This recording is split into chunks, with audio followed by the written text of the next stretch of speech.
seorang ulama dari Maroko, mimpi bertemu Nabi. Kisah yang terjadi di zaman kita ini.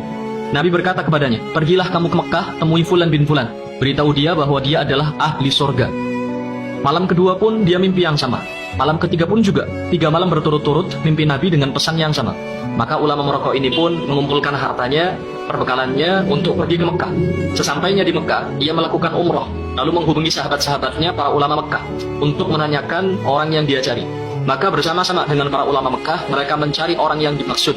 Dapat info, dia tinggal di daerah pelosok. Sesampainya di daerah yang dimaksud, para ulama ini bertanya kepada penduduk setempat, "Kau tahu rumah Fulan bin Fulan?" Penduduk itu pun kaget. "Kalian, para ulama, dengan pakaian terhormat, kalian orang-orang soleh, dengan penampilan alim seperti ini, mencari Fulan bin Fulan?" "Iya, memangnya kenapa?" kata ulama Maroko itu. "Kalian akan tahu sendiri setelah bertemu dengan orangnya." Maka ditunjukkanlah rumah orang yang dimaksud. Begitu pintu diketuk, yang keluar adalah seorang laki-laki dengan penampilan preman, dekil, fasik. Ulama Maroko ini kaget. Dia berkata dalam dirinya, "Aku pikir orang yang akan kutemui adalah orang alim, soleh, ahli ibadah. Ternyata seorang berpenampilan buruk." Orang itu pun kaget juga. Kenapa para ulama mengunjunginya? Ulama Maroko bertanya, "Apa benar kau Fulan bin Fulan?" "Ya, benar. Siapa kalian? Mau apa kalian datang ke rumah?" Ulama Maroko ini berkata, "Aku dari Maroko, datang jauh-jauh ke Mekah untuk mencarimu. Sebab ada pesan yang harus kusampaikan padamu.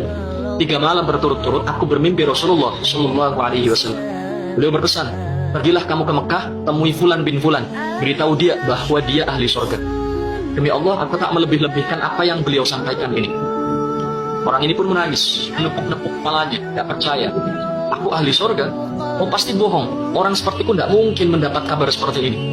Ulama Maroko ini mengatakan, "Wallahi, aku baru selesai umroh. Tidak mungkin aku dusta dalam kata-kataku." Orang itu pun terduduk lemas, dia menangis.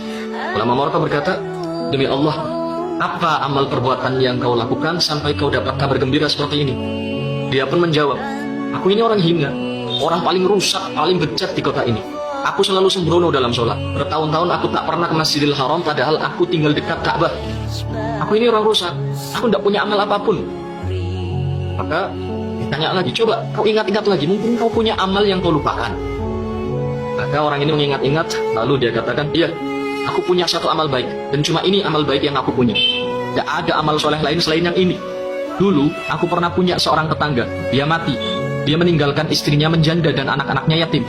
Saat itu aku bernazar akan membagi 2 semua upahku. Satu untukku dan keluargaku, satu lagi untuk janda tetanggaku dan anak-anaknya. Wallahi, dari semenjak itu sampai hari ini, aku masih terus membagi 2 upahku untuk keluargaku dan untuk mereka." Ulama Maroko berkata, "Ayo, kita ke Masjidil Haram." Orang ini pun mandi, memakai pakaian terbaiknya, lalu pergi bersama para ulama ke Masjidil Haram untuk sholat berjamaah. Pertama kali dia masuk Masjidil Haram, dia menangis. Dia terus menangis, tidak henti-henti sampai dikumandangkan iqamat sholat. Bahkan dalam sholat pun dia menangis. Ketika imam baca surat, orang ini terus menangis. Terisak sampai membuat ulama Maroko ini yang sholat di sampingnya ikut menangis. Berdiri rakaat pertama, rakaat kedua, rakaat ketiga, sampai sujud sebelum akhir. Dia tidak mengangkat kepalanya lagi, dan ternyata rohnya telah dicabut. Pesannya adalah, jangan berprasangka buruk dengan siapapun. Siapa tahu dia ahli surga. Satu-satunya makhluk yang boleh kita buruk sangka dengannya hanyalah diri kita sendiri.